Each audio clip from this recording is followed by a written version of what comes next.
Hi, it's Angry Admin here from angrysysops.com, and today I will tell you something interesting about thieves who flooded Python ecosystem with malicious libraries.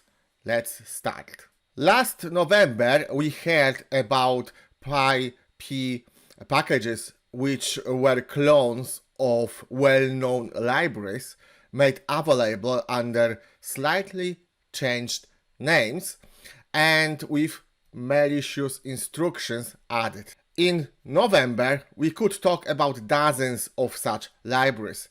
Now, there are hundreds of them. They were discovered by Pylum, a company with an automated platform for detecting such threats.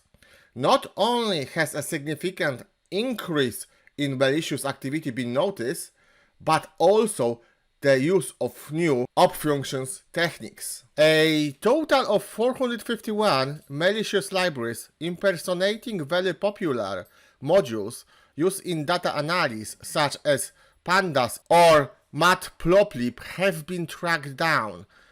There are also fake versions of scrapping libraries, Scrappy or Beautiful Soul, those related to cryptocurrencies, Viper, CryptoCompare, and others. These malicious versions have named devoid of single character.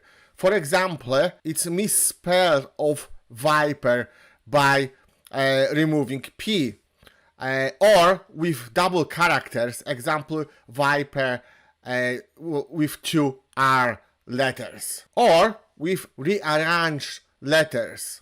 So they just change the places of the letters. Looks the same, it's not the same. This gives a great deal of possibilities. In short, you need to be very careful when installing libraries.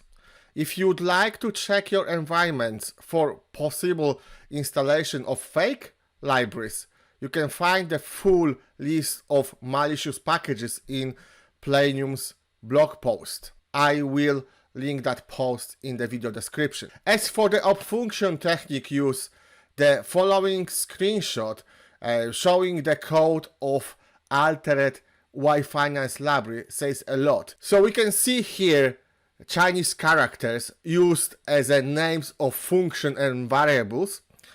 This in itself creates code that visually appears complicated. Adding to the Chinese characters are the series of mathematical operations applied to generate the strings. In general, this type of function can be worked out, and Planium even call it trivial. Still, you have to admit the code will seem really confusing to many programmers. These libraries are designed to steal from cryptocurrencies. This is done by creating a malicious browser extension that is loaded every time the browser is launched, using the load extension argument.